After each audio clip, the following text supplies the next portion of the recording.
Welcome to The Helping Conversation, an exploration and celebration of the practice, art, and science of facilitating trusting, safe, inclusive, and effective helping conversations with others. Recorded at RockVox Recording and Production Podcast Studios in Rochester, New York. Mouth off at RockVox. RockVox.com. Having enjoyed a 40-year career facilitating his own authentic brand of the helping conversation, your host, executive and recovery coach, Keith Greer. Welcome, everybody, and thank you so much for, again, making the time to sit in with me on this episode of The Helping Conversation. Buying a home is without a doubt an emotional decision. Boy, I can relate to that as someone who has bought 2 homes in his life. Your home is where family traditions will come to life, lifelong memories will be formed, and you'll pass countless nights breaking bread with friends and loved ones. On top of the immense pride that comes from having a place to call your own, it's also a large chunk of change to throw down. For many, the biggest purchase they will make in their lives. The whole experience can lead even the steeliest among us to feel flustered. An American study by Homes.com discovered that 40% of participants said buying a home was the, quote, most stressful event in modern life, end quote. As one of the largest financial transactions in life, it can be hard to remove the emotion from the transaction. Neuroscientists have determined that emotions such as love, vanity, and pride can play a central role in this entire process. The way we feel can help determine what decisions we make and why. Part of the role of a realtor is to help their clients navigate the big emotions that come along with buying or selling, whether it be love or hate. While emotions will always play a part, rational decisions must also factor in. Realtors work hard to balance both the emotional and rational thought processes. We know that when making rational decisions, we often consider things like profit, security, and health. Rational purchases require extensive research based on concrete information like property dimensions, home inspections, and pre-qualification that can help to manage and mitigate all of these really strong emotions that seem to go along with this experience in life. As I was getting ready for our conversation with our guest today, I was thinking back to the 2 home purchases that my wife, Carol, and I have made in our life.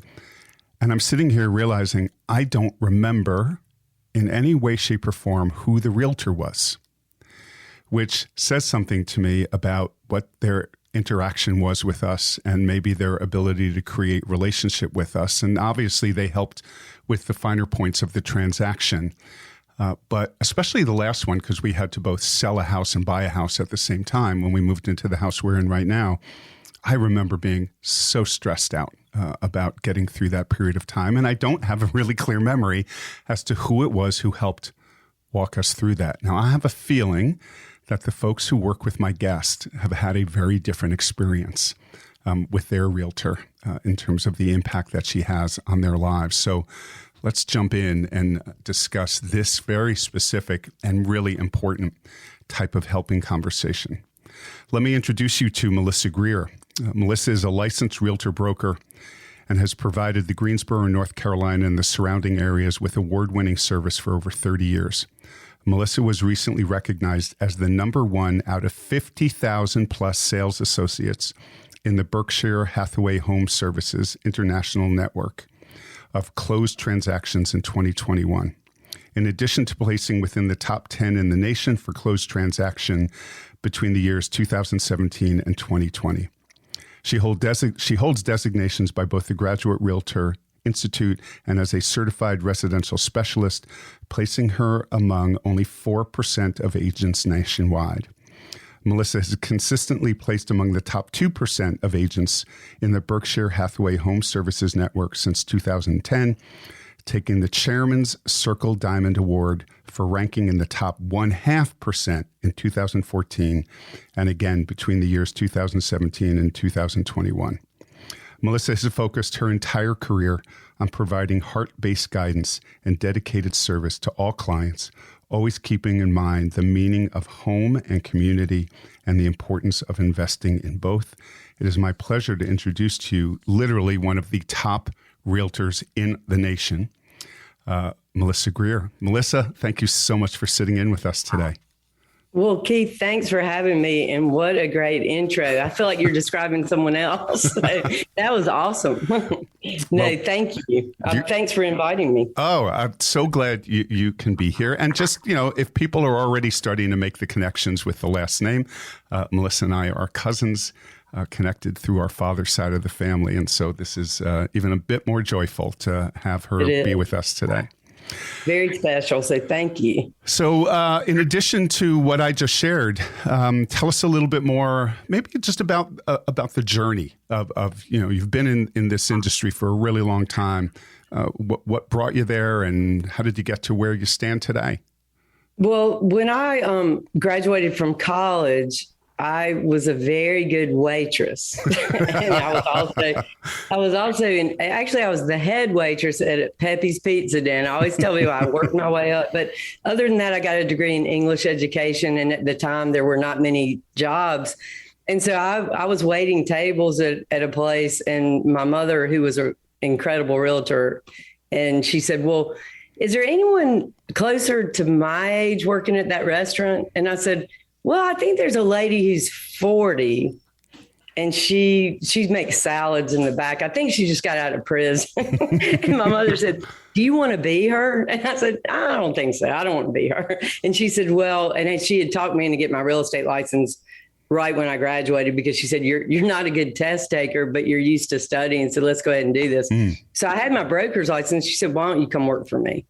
And I grew up with a mother who was a realtor. So I rode around in her backseat and I never wanted to be a realtor. I said, I'm not doing it. But at the time I didn't have a job and I didn't want to make those salads or have a future in restaurant work. So I came home and went to work for her at 22 years old, which that scares me now to think of being 22 and doing it. But but now, looking back, I'm so glad I started earlier, but I had great mentors, and that's the big thing is now I try and give back with younger agents and newer agents if I can. Some of them know way more than I do, but I always feel like that I was so fortunate to have, I'm the youngest of five. Four of my brothers and sisters are realtors, including me. So I had great mentors all the way. And that's been a big help. But, at the end of the day, I realized it wasn't that I always wanted to be a realtor. I always wanted to do something that made the world a better place and help people.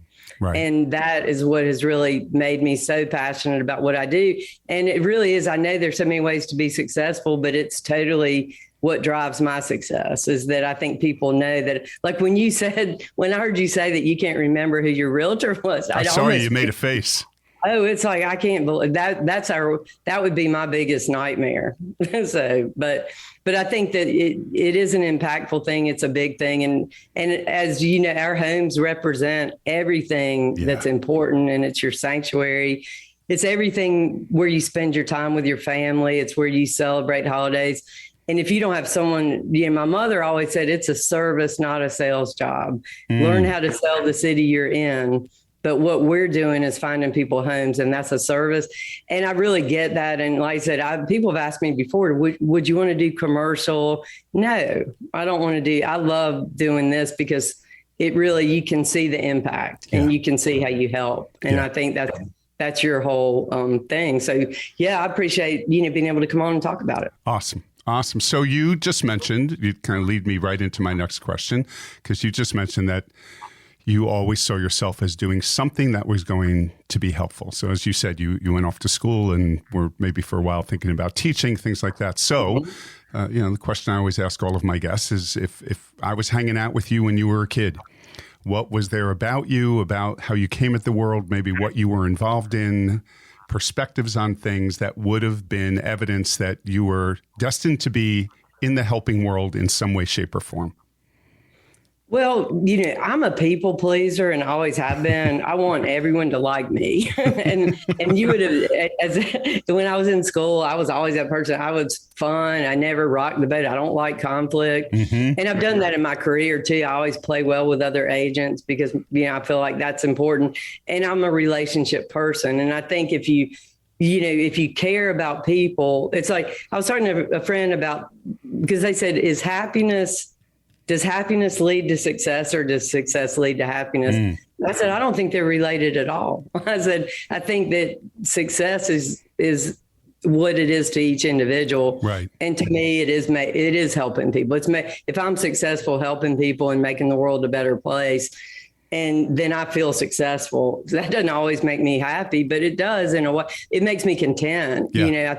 I think the thing is, but no, I think that I've always been that way. I mean, I've always been someone who was good at I was always a good mediator. Like even when I had friends in high school who fought, I would always be the one that said, let's not do that. Let's get back to where we're friends again. I can't stand that sort of thing. So I think that's what people would have noticed more is just, I want everyone around me to be okay. Yeah. And that has bode well in this profession. Yeah. Yeah.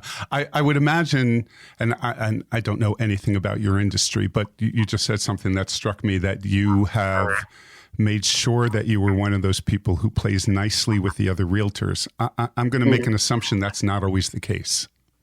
Oh, no. I mean, it's not. I think, but I always say you can be successful in many different ways, right. But in a market where there's no inventory and you take an offer and you're competing with 20 other offers, I'm glad that I did that because that does help people. People do business with people they like. Yes. They do. And if they feel like that you can bring everything to the table someone else can, it's definitely helps. And also when I list a property, I want other agents to want to sell it. I want them to, so I've always tried to be someone that they would want to work with. And sometimes agents can be adversarial, and you almost have to wonder, is there something else going on, or is this just the way they are? Yeah. But I don't like to be that way. Not to say no one's perfect. So there's certain situations where the stress is just so big that you do behave in a way that you just wish you hadn't. But right. I'm always the one to admit I'm wrong, whether I think I am or not. Right. I just feel like it's easier. And it's just so much easier. I've never had a problem doing that. I say I'm sorry more than, and I say it's me, because I feel like I have a thing. I stopped being perfect a couple of years ago. It was liberating, but expensive. But no, so I think that's just, but it's a tough business. It is a tough business. Yeah.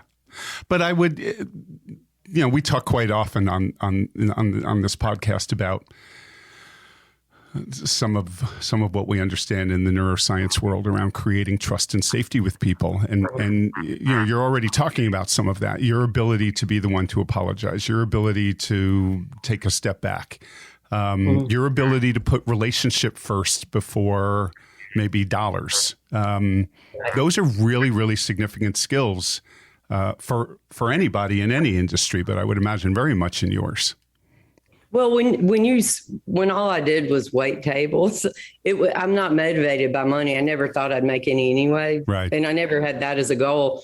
Obviously, being passionate and successful at this business, it led me to something I never imagined. But I always still feel like I don't feel like the person you described. I always wonder, is this closing going to be my last one? I mean, I'm just like, I always, I'm never feeling like when I hear people describe me and I hear what I'm doing, I'm like, I'm still that waitress. I'm still that, because I wasn't a great student. I know I come from a family of smart people, but I wasn't the one that was, making the good grades and getting the scholarships or doing anything. I just was a mediocre student with a lot, which I've learned. I probably had a lot of ADHD when I was a kid, because if it interested me, I could focus on it. But other than that, I was like, I can't. Right. So that's the thing but it really is, I have found what I love to do. And I mean, and not just working with the people in the relationships, but I do love selling a city. I love touring people around. And I love the fact that most people I tour around, when they've moved before, have never been offered to do that. Yeah. Like the realtors just show them houses and they never, and I said, well, how will you ever know the city if someone doesn't show you, tell me your interests and let me show you around. But that's the way I like to do it. But again, I wouldn't be happy doing it any other way. Yeah. I was just thinking, as you were saying, that sometimes you find yourself thinking, is this the last house I'll ever sell? I just, a year ago, I was in a training for a year with some of the top coaches in the world. Some of them were in the class, some of them were facilitating this training I participated in. Really just amazing people, top names in my industry. And one of the coolest things that we talked about for the whole year, every single person in that room at times struggles with imposter syndrome. That no matter how good you are at what you do, I don't know if this is inherent to us in the helping world, there's this little voice that says, am I really that good? No, I question it all the time. I do, because I'll tell you, and this is something I always say, is if I go get an award at some Berkshire Hathaway conference, I said, you never want to think you're all that, because the minute you do, something will happen to bring you back to reality. Well, that's true. The first year I got placed in the top 10, by the time I got back home, someone was suing me for a mistake I made. And it was my mistake. Yeah. But it was like, even when I was at the convention, I was dealing with that. And I said, well, this is so great that our corporate attorney's here with me. But I said, at the end of the day, and we've gotten to know each other real well, because I am not perfect. So, I always say, let me make it right. That's the best thing you can do, is say, of course, I made a mistake. Let me make that right. That's why I say I have no problem admitting that I'm not perfect, but it's that whole thing that you're reminded of it. But I do think that what it is you just have to bounce back and you have to keep going. And every failure and every mistake teaches you something and makes you better at what you do, I think. But sometimes it's really hard. It's really hard. But it also, I think those experiences, as you're saying, are some of the experiences that keep us balanced, that we can both be really good at what we do and have some level of recognition, and also remind ourselves, all right, be careful. Don't get too full of yourself, because, as you just said, someone's going to come along and sue you for a mistake you made. Well, you never think you know it all. And the thing is, in a market, for instance, right now, anyone who sees the news says the real estate market for residential housing is insane. Every city, every area mostly has extremely low inventory. It's very competitive. And so when you're looking at that and you see, okay, I've had to relearn everything I knew how to do.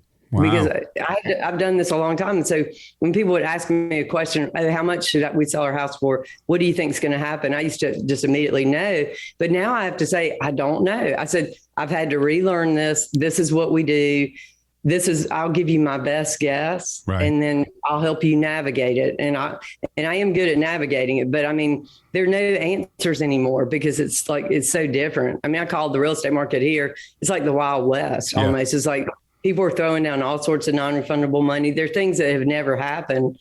And you just have to, so I learn new things every day that help me be better at what I'm doing. My favorite thing is when I go to a conference or do any kind of thing, people always say, well, you don't seem like a top agent when they meet me. I'm like, and you know what I say? Thank you. Thank you. Because that's great. That takes a lot of pressure off, because I'm not striving for that. I mean, success is a little addictive, and that's a whole other conversation. But the thing is, no, I don't want to present to be the person that knows everything. I always want, because I learn a lot from people like newer agents, especially who know things and just know new techniques that we never had when back in the olden days, when I started doing this, and you didn't have like telephones in your car, and I did have a car. It was after the horse and buggy, but I did have a car, but that barely, so barely. So I'm wondering, that's fascinating. So with that, people come up to you and say, you're not who I expected you to be. I'm assuming they expected someone who is a top agent, I don't know, to be more cutthroat. Well, do you ever watch Netflix? Yeah. Watch Selling Sunset sometime. You'll see. Okay. See, the typical realtor, and I'm not sure it's a typical realtor, but, it's a very different thing when, it's a lot of stiletto heels and really not how I present, because I don't know how you can show property in those things anyway. I can barely wear them to function. So, but I mean, I don't. So, but the thing is that's the whole thing is there's a different, realtors that have struggled with their reputations as an industry for a long time, because they always say we're like one step above car salesmen. Well, I like my car salesman, but I mean, at the end of the day, I get it. But I think that in our industry, there's a lot of realtors that don't take it seriously, or they're in and out of it, or they do it part-time, or, and the really top agents, some of them, I'm pretty authentic. That's what they say. It's like when I'm sitting there, if I do a presentation or do anything to train or mentor, I mean, I'll sit there and talk just like I'm talking now and answer questions, but I'm not someone that'll get behind a podium, and that's not who I am. So I feel like, like I said, it's a different mentality. Yeah. And I meet a lot of top agents, and some of them, when I'm in that top 10 waiting to find out what number you are, I mean, you almost have to fake. They're on the phone doing $1 million deals. I'm from Greensboro, North Carolina. I mean, that's not what we do. Right. I mean, and I did a live cast with some California realtors. I mean, that's just not, there's no way. I mean, I bet I look like a yokel sitting there with them because they're, I mean, it's like, part of it was like, I felt really bad. I didn't have a videographer. I didn't have anything. I was just, I wasn't really prepared. I had to sort of fight this talk, but I don't mind doing that. That's the thing, is I like to be underestimated in those circumstances a little bit. Yeah.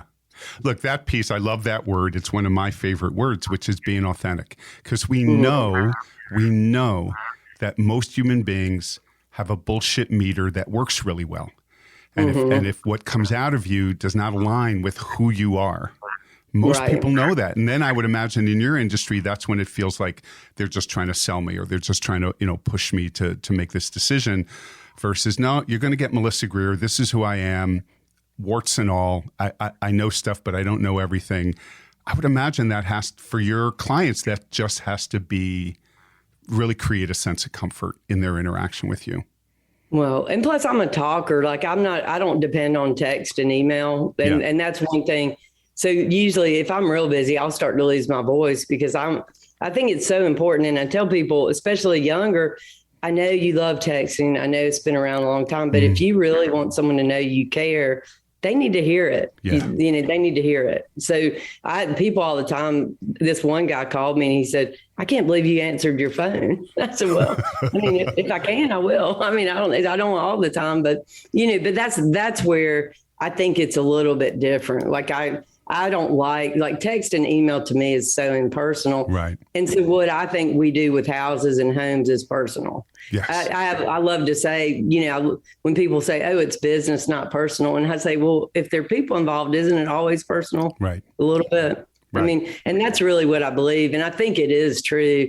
It doesn't matter if you go in a store and you're not treated well, it hurts your feelings. I mean, even if you don't know the people, you feel like that's not a good experience, or you might not feel respected. So I always think we have to carry that into everything we do a little bit. Yeah, yeah. So you get a phone call, you have your opportunity to meet a prospective client for the first time. So talk a little bit about what guides that maybe initial interaction and in how you want to create that connection, create that warmth, share in that authentic manner. What does that look like, sound like, feel like in that first meeting? Well, so our first meeting is always in someone's home. Okay. And so I go, and usually I go by myself. I don't take any of my support people, because I feel like people, when they call me, that's who they're calling, because I don't really have a real estate team. Right. So I'll go meet with them. We always talk a little bit. Like I even tell my support team, when you're emailing or communicating on my behalf, ask them how their day is before you jump into the house or what we're doing. You want to start and make it about them, first of all. So even when I'm doing an open house, I'll always start with, did you have any trouble finding it? Not, hello, I'm Melissa Greer. Because I've learned that in different sales trainings and different trainings for what we do. And I love that, is make it about them. Even if someone's coming to your office, before you introduce yourself, say, hi, did you have any trouble finding it? Can I get you some water? By the way, I'm Melissa, and so that's kind of how I do it. I mean, I'm very, very personal. I try and talk to people about things and you got to love their house, whether you do or not. That's part of it. I mean, I'm sorry, but that's part of it. You got to love it because they do. Yeah. And you can't sell something you don't love. It may not be something you choose, but you got to love it. And sometimes that's challenging, Keith. Sometimes it's challenging, because I've gone into some homes that I probably don't love, and some of them you can't even see because of all the things in it. But I mean, you still have to come up with one thing that you have to compliment them and show them that. But I really rarely say anything that's not true. I just find the nicest part about it. and the hard thing though that we have to do in this HGTV world that we live in is no one has vision anymore. So I've had to learn how to tell people, well, I think you need to do this, this, and this. And when you're telling someone how to change their home, then you have to think, how can I do that where it won't hurt them? Right. And that's the really part that I think has been almost a gift, because once you do that for a long time, it teaches you how to tell people things they don't want to hear, but in a way where they'll thank you, sort of. Right. So there are little things you can say. I always say, now I couldn't put my house on the market right now. It doesn't look as good as yours. Right. But what we've got to do is when you sell a car, don't you detail it? Yeah. You take it and wash it. So why would we do less for a bigger investment? Right. So what can we do to help you do this? And I have a team of people who help me stage. So we offer to do it and help them. But I also tell people, your home is so important to you. One of the reasons we want you to do this is so that you can start to detach, because it's a hard thing to sell a home you've lived in and loved. And so that it's a whole emotional, and I believe all this. I see it happen because I get people to the point sometimes where they don't even like their house anymore because it doesn't feel like theirs, and they're ready. And then they become it's objective. It's not, they don't care as much about the things that aren't going to benefit them in the process. Right. But that's a little bit of it. So we spend, I spend a lot of time, depending on the house. I have a house now that I feel like I live in it more than my house because we've had to take so much time staging it and moving things around. And then of course I have a house blesser. If I feel like I need to do that, I do that, because I get a feeling if I walk in a house where I said, maybe we just need to kind of cleanse this a little bit, get it ready for the new people. I mean, there are all sorts of, you do whatever you have to do to be successful at what you're trying to do and make them feel like they've been successful. Right. And that's what I say is, I tell you all the time, I said, I don't mind helping you do this because it will help me get you what you want or more than you ever thought you could. But it takes a lot to do that. I mean, I won't do it till they commit to me. That's how hard it is. Right. Because you don't want to say a whole lot. Right. Like I've learned that is, sometimes I have people who I know they're not going to list with me, but they call me because they know that I've got a reputation of staging and getting houses ready. So they'll want me to walk through. And that's not why I don't do it. I just always think maybe I'll be in the running and I don't need to do this. Yeah. But I say, once you commit to me, I am happy to go room to room and I'll tell you exactly what I would recommend. Right. You don't have to do it, but I'll tell you exactly what I would recommend to do. And it is, so it's kind of, when it's so personal, there's so many aspects of it. During the worst part of the pandemic, we were the ones going into people's houses where they said, we're not wearing a mask, we don't care. So you're in their space in a way that it's just so hard to understand if you don't do it, what we see. Right. So, but you have to be so careful because it's their home. Yeah. As I'm listening to you, it just, the word that keeps popping into my head is this is such an intimate conversation when as you're describing, I've never really thought about it that way because, like, if you came in and said, Keith, you need to stage your house, would I get annoyed with you? Would I take offense? But I could see how people would. We have such a connection and such an attachment to this place that we have lived. And now you're coming in and saying, well, the way you have it isn't good enough to ensure that it's going to sell.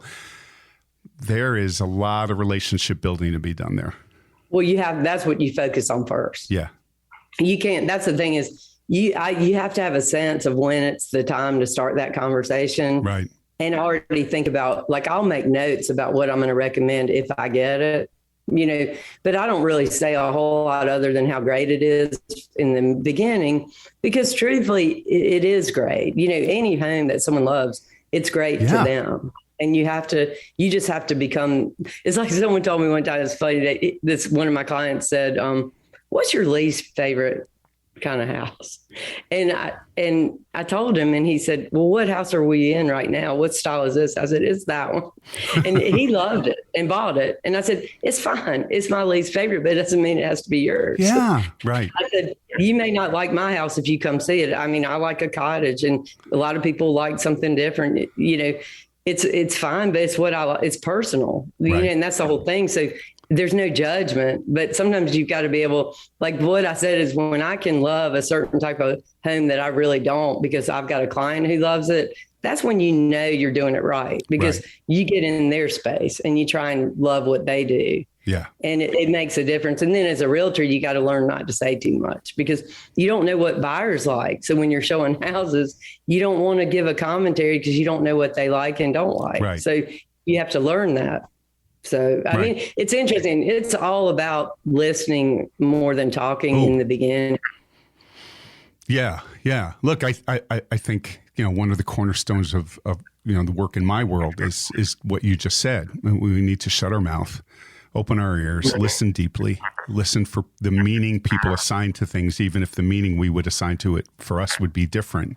Because it's, in this case, it's their house that they're either selling or looking for. And as you said, your opinion on things is not very important. No. And it doesn't matter. My opinion on what would help them get the most money does matter. That matters.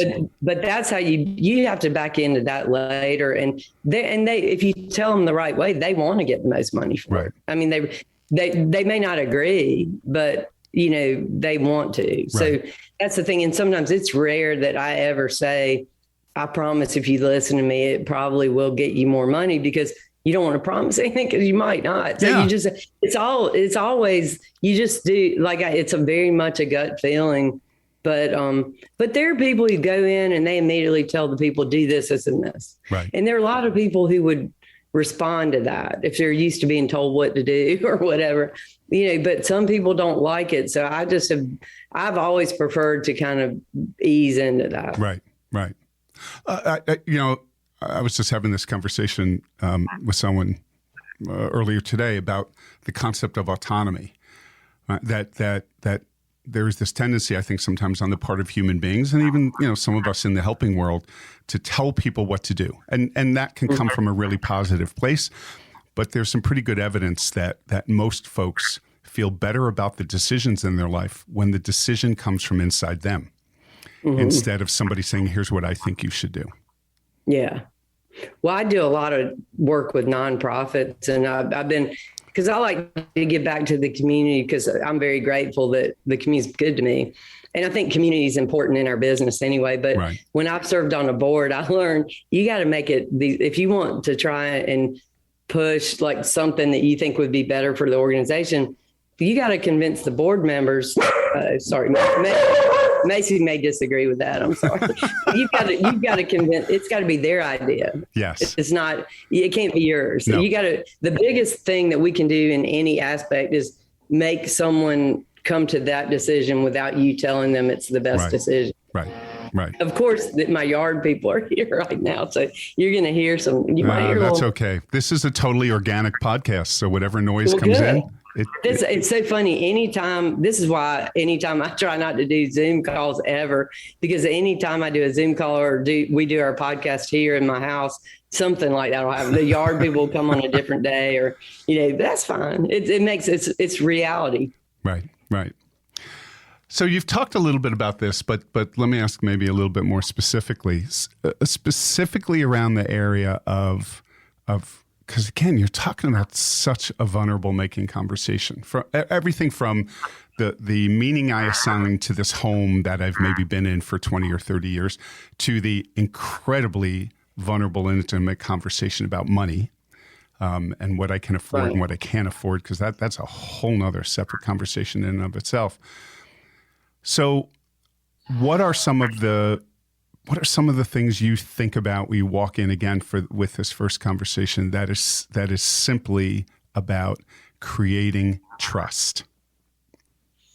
Well, there are two different. Buyers would probably be a better example. Okay. So when I show property, I always tell people, I don't want you to hear anything when you sell this house that you haven't heard from me already. So if there's anything I think would be a challenge, I tell them. I say, in a market that's not good, this house might sit because it's got this, or, and I just say, this floor plan, you can open it up. But I said, you want to, sometimes I have to apologize. Say, I say, really, I do want to sell you a house. I promise. I'm not just going to talk you out of them.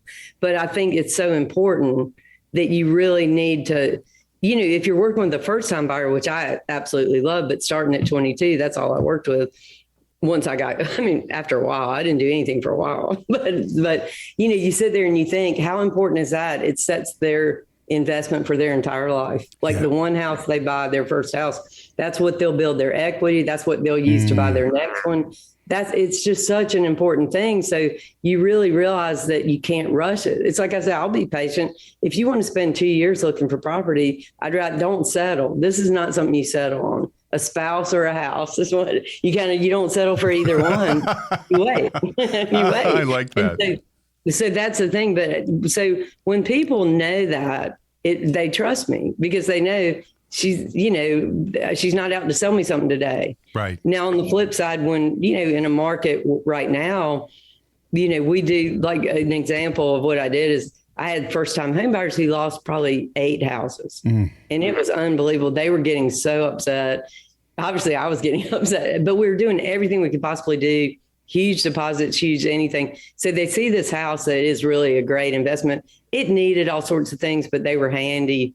But I knew that it wouldn't appraise. I mean, we got in a bidding war. So I said, if you get it, I'm going to pay my electrician and put a baseboard electric heater in that enclosed porch that's not heated, because I knew it would add 200 and some square feet to the house, and it would appraise. And I knew that they weren't in a place to lose any big deposit because this was their first house and that was probably their entire down payment. Yeah.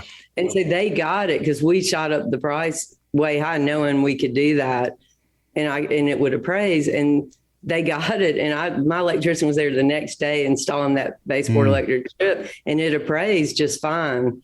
And they got a house that they never thought they'd be able to have. But that's kind of where, when I do that sort of thing, people know they can trust me. Yes. That I'm not going to let a buyer put down a bunch of money and not be like, I've started crawling in crawl spaces. I don't like that. Like, I really don't. But like, when you don't have a lot of time and you're sitting there and they're putting down 50,000 and that's all they have, or even for some people, 15, I have to go and look in that crawl space. Now, if I can get one of my guys who works for me to do it, I do. But I mean, they're usually not available for that. Right. I don't crawl it. Now, I will not get that far, but I at least look and see if there's anything that smells bad, or, because and so when they see me do that, they're like, she really cares. And that's the whole point, is that's how you build trust. Yes. That's absolutely how you do it. Yeah. And then with other agents, I do it all the time, because I'll say, clients come and go, but we're going to be doing this a long time. So we need to look out for each other and be nice to each other. Right. And, and we all have a common goal. Sometimes if you stress the common goal over my goal or your goal, right, it's better. So, right. I mean, that's just, but I've learned that, through the years of just, it takes having bad experiences and learning from them. It just takes witnessing what works in any situation better. But I think I do love, I'm a relationship person. I mean, that's what drives me. So anything that I can do to have a better relationship with anyone, I will. And that's my clients know that. I mean, for the most part, I will bend over backwards. I mean, and I surround, like, my support team has the same value system, and that makes me so happy, because I had a hard time finding young people who wanted to work, first of all, and then who really cared about the clients the way I do. Because in our business, sometimes the younger you are, you get caught up in other things. But they know that the clients are, like, I always tell them, I said, you need to buy or sell a house if you haven't done it in a while, and then you'll realize how we need to treat our clients, because the things that bother you. I'm a big person, I'm a big golden rule person. I mean, I feel like you've got to think about how you'd want to be treated in any situation. Sure. I mean, that's the thing. But I love this topic because it really is, it speaks to me. So I appreciate you having me on here to chat. It's great. Because, I hear your passion. Well, the more I talk about it, the more I realize this is a good topic. I'm a good guest for you. Yes, you are.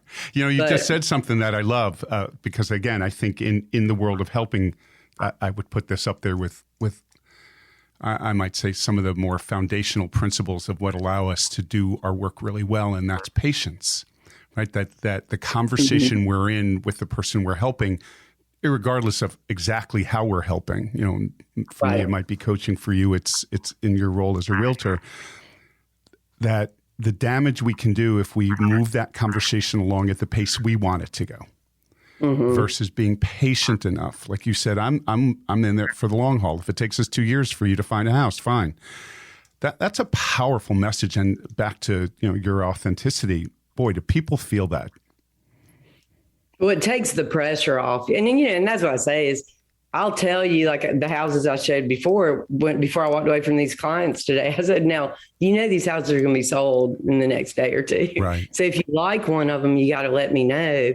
But if you, and I even said one of the agents is a good friend of mine, so that'll help us if you like that one. But It's kind of like, I said, you really do. But I said, but if you don't worry about it. I said, the best way to know whether you like something or not is, would you regret it if you called me Sunday to write an offer and I said it was sold?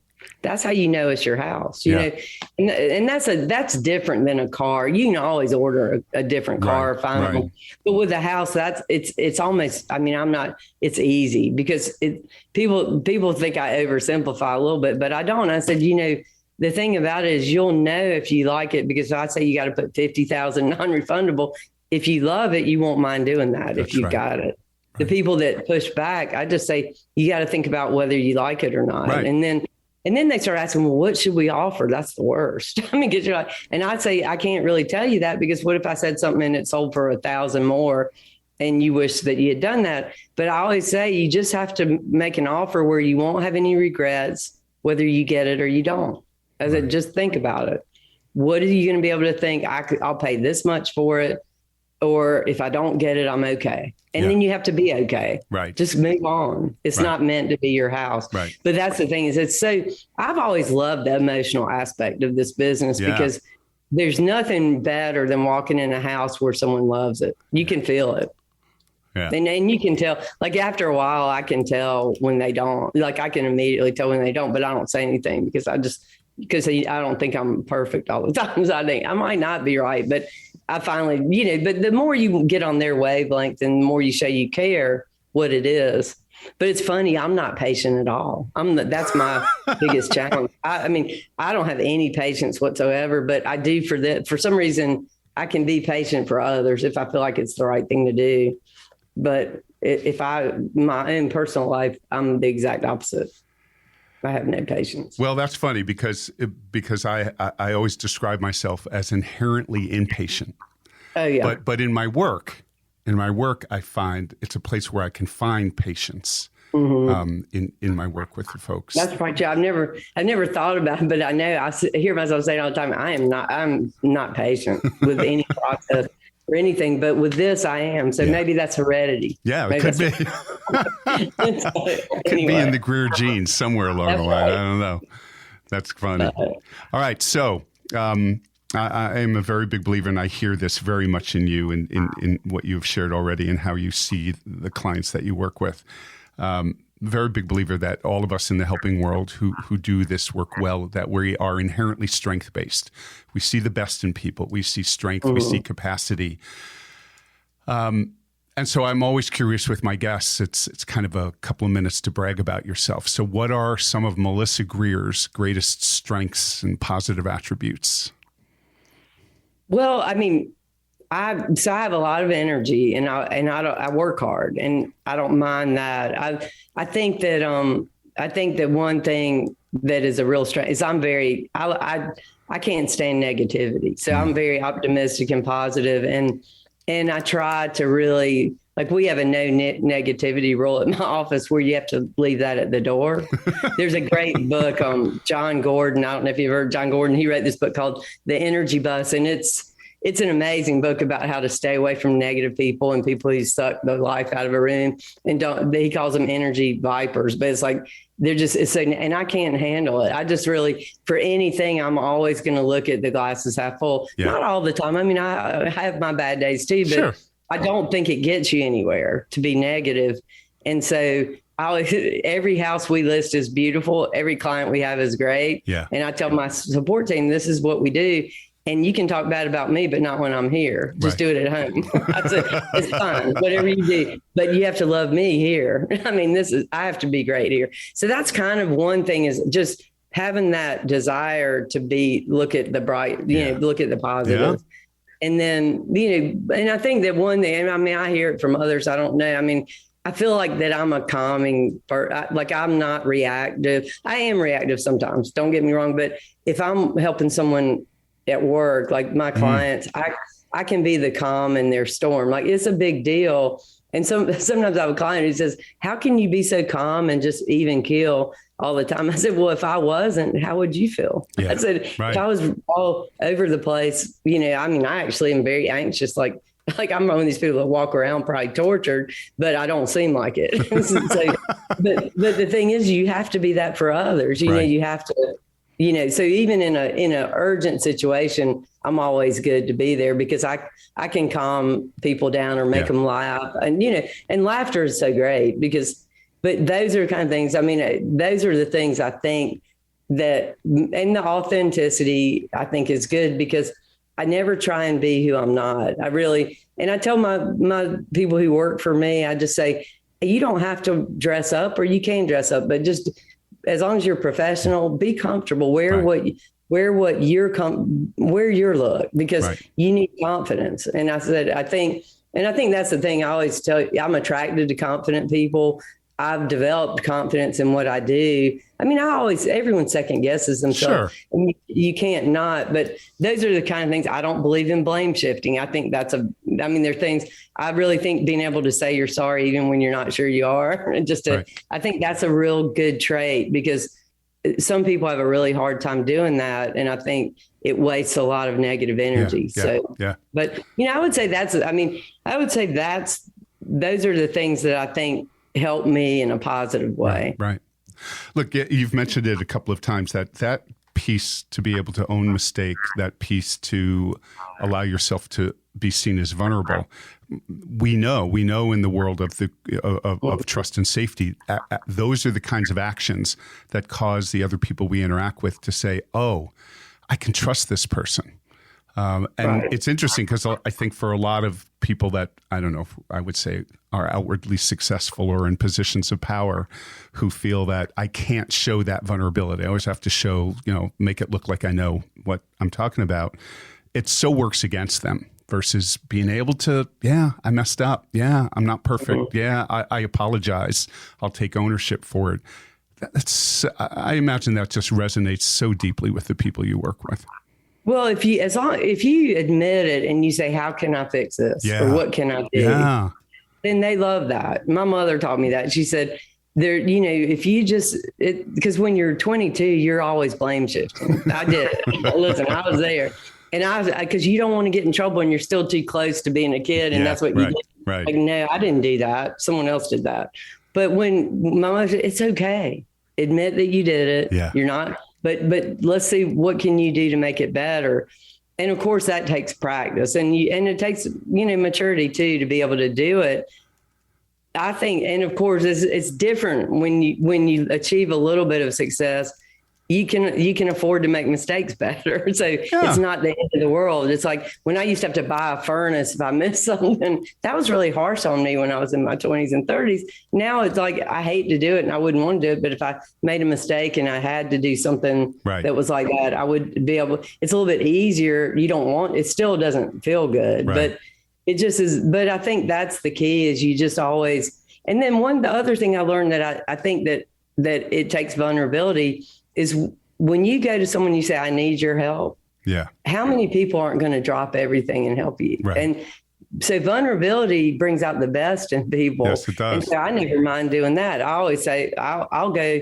I left a listing appointment this morning and I said, now, before we set a price, there's some agents I'd love to get to walk through it, because this market is so tough. I don't want you to leave money on the table. And I wish I could say I knew it all, but I don't. Right. But if I get some agents that don't have a buyer for it, because that would be bad. We want objective opinions, but let me get some people I respect that know the area to walk through with me. So we know we're not putting you in a position that is not good.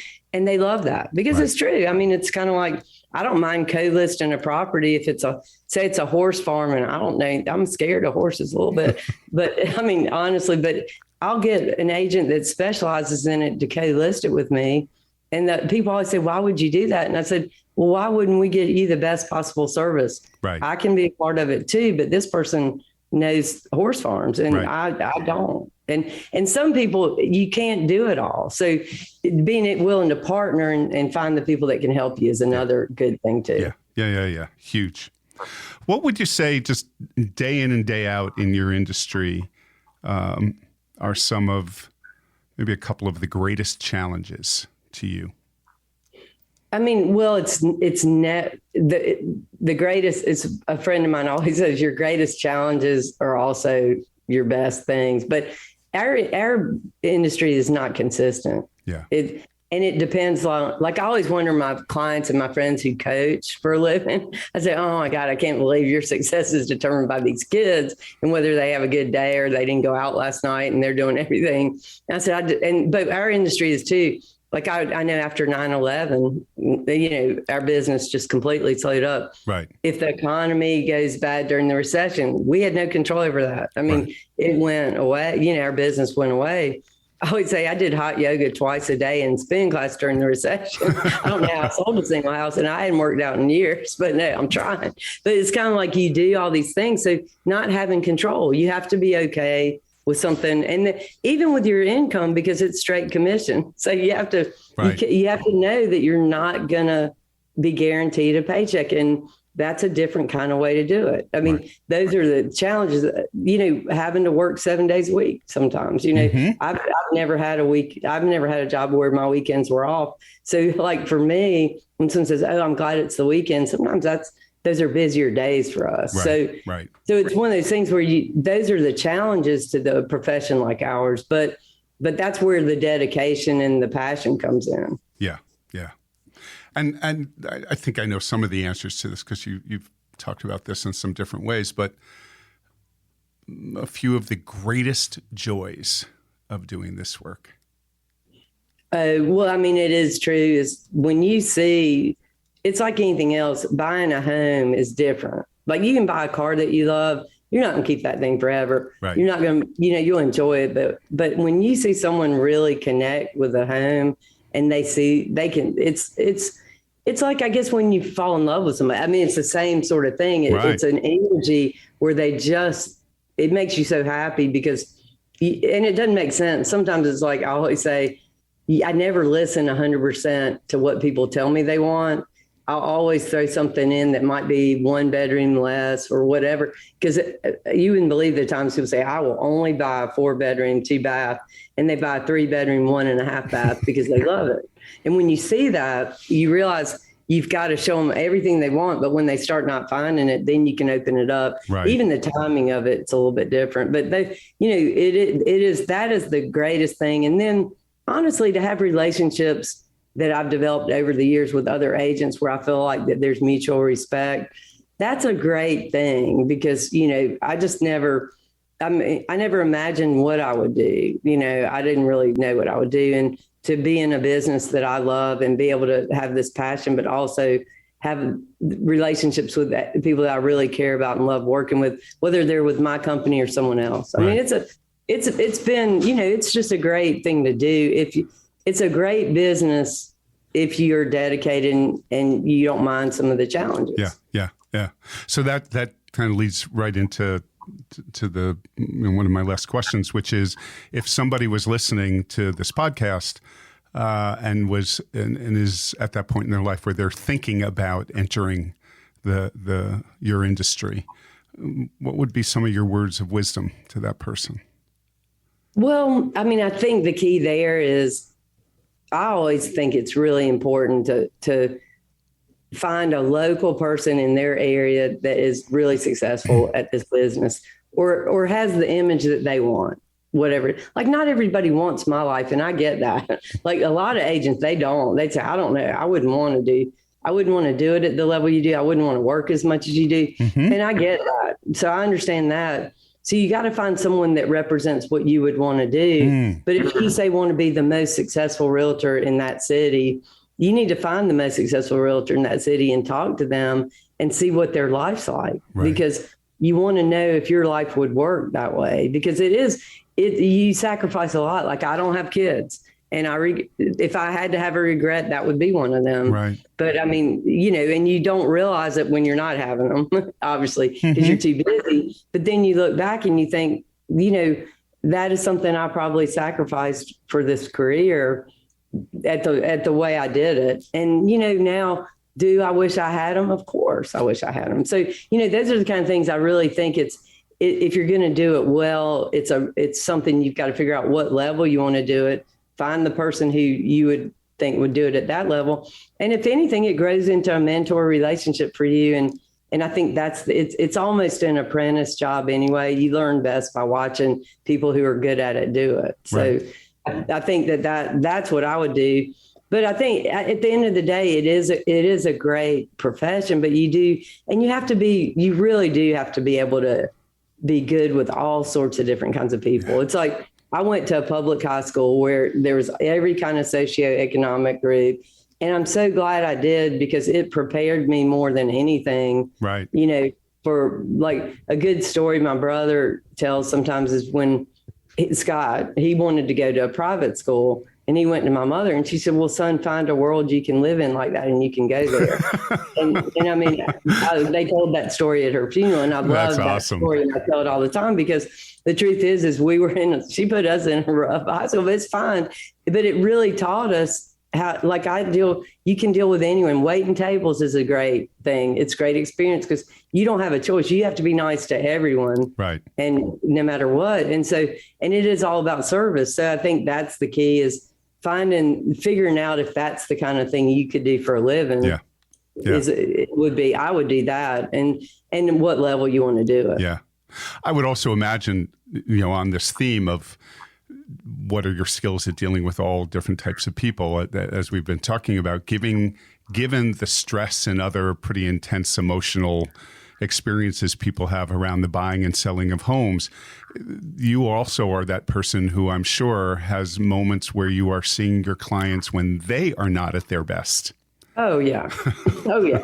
I mean, you're right. I memean, that is something you've got to be okay with. Yeah. You have to have a little bit of a thick skin. Like my assistant, she said, you get yelled at so much. And I said, well, it's fine. It's stressful for them. Like, even people will say, I'm so sorry I'm talking to you this way. I said, it's okay. I know you don't mean it toward me. It's not about you. And I'm super sensitive, but I also know when not to take something personally. Yeah, I do. Yeah. But that's another thing you do. Like, you could be really sensitive and do this, but you have to have a little bit of where you realize it's just about what they're going through. Right. It's interesting. I mean, this is thought provoking to me, what you're asking me. I'm thinking about it. I think it's a very layered profession. Oh my. And again, so firmly planted in the land of vulnerability and intimacy and conversations that people don't have with a whole lot of other people in their lives. So, yeah. I'm a big believer in personality tests. Like, I don't know if you've ever heard of the Enneagram. I love the Enneagram. But there's another one. There's a DISC test. Yeah. I always, when I'm hiring people, of course, sometimes if I like the person, it doesn't matter, but I like to know up front what they are. And, if you do the Enneagram long enough, you can kind of tell if you meet someone, hang out with them a little bit, but they're different ones that are better at different jobs. And so you think about, sometimes I think that's, if someone's thinking about going into real estate, take some of those, I think that's always a good idea, because the worst thing is to want to do something that you probably may not like doing. Right. And maybe part of the not liking it would be that you're walking into an industry that your inherent skill set doesn't match. And I do think we bring an inherent skill set. And if we're lucky enough to match that both with our career, and I'll go back to something you said earlier, to match that with our spouse, then those end up being two places we can really carve out some happiness and satisfaction in our lives. Yeah. And that's the thing. I even just hired a college guy for the summer who wanted to intern with me a couple of years ago, but then COVID happened. And so he's been with me about a week, and he was riding with me the other day. And I said, well, don't you have a girlfriend? And he said, oh yeah, she goes to Columbia in New York. and he goes to Tampa. And I said, well, let me ask you this. When are you going to see her? Yeah. I said, don't you want some time to see her? Because I said, don't ever sacrifice that for this. But, that's the key is I think it is interesting because you learn that's a rear view mirror thing. Right. You look back and you think it's great to want to be all excited and motivated and driven. But at the end of the day, you don't want to look back and think, I wish I had done this differently. Yeah. If you can help it. Yeah. So. Yeah. Melissa Greer, thank you so much. What an awesome conversation. Thanks for having me. You'll have to come on mine now. You let me know. You invite me and I will be there in a second. That'd be great. Well, this has been great. Thank you again. This has been so great to be on this. Good. And I've been listening to it and it's amazing. I mean, I felt so flattered that you want me to be on anyway. You have some really important people who've been on this podcast and it's great. Well, it really is. I was so glad you introduced me to it. Well, thank you. And thank you for making the time. And and I'm sitting here now fully aware of, after our conversation, fully aware of why I don't remember the realtors that I worked with. I was going to ask you if it came to you during our conversation. Yeah, no question. Like the kinds of ways of being that you have shared with us, I don't remember being in any of those conversations. It was transactional. They were trying to sell a house or... and again, offered their technical expertise, but not much beyond that, because I'm pretty good at remembering when people interact with me in an emotional way. And most people do. Yeah. So congratulations to you. Well, thanks. It's to end on that note. The best compliment I got recently was when one of my clients saw the recognition that I got from Berkshire Hathaway. Right. And they said, we thought we were your only client you were working with. We had no idea that you did this kind of thing. And I thought, well, thank you. Well, that's really, I'm not sure if anybody say that today, but that was like a year ago or two. And I thought, well, that's a compliment because I appreciate that. Yeah. But again, sometimes you do have to, that's been the hardest thing is you got to delegate because it's great, but I've had to get my support team more involved in it. But anyway, well, thank you for having me. Thank you. I'm going to go help some people today. Good. And we'll make sure that in the notes that go along with the podcast that there's some information there on how maybe people, if you're interested, could reach out to Melissa, and if you want to just tap her brain, or especially if you're in the Greensboro, North Carolina area. So we'll make sure that happens. So Melissa, again, thank you. Thank you so much. It was a wonderful conversation. Thanks, Steve. We'll see you soon, maybe at a family event. I hope so. So. We're going to make sure you get up here to Rochester. Okay. So I hope everybody enjoyed that as much as I did. Just again, I'm sitting here and thinking of my own personal experience with realtors, and it was the opposite of everything Melissa was talking about, and what she brings to such a deep and nuanced and personal conversation with the folks that she works with. So thanks again for sitting in with us today on this episode of The Helping Conversation. And I hope that you're able to join us again when we continue to shine a light on the skill and talent of those individuals that invite another into that compassionate, complex, and intimate space called The Helping Conversation. Everybody have a great day. We thank you for sitting in on our discussion today on just one unique version of The Helping Conversation. We would love to hear your thoughts on today's podcast, so we sincerely invite you to follow, rate, and most importantly, review our episodes. For more information on Keith Greer and this podcast, log on to keithgreercoaching.com. Please join us for our next episode as we continue the exploration and celebration of the practice, art, and science of the helping conversation.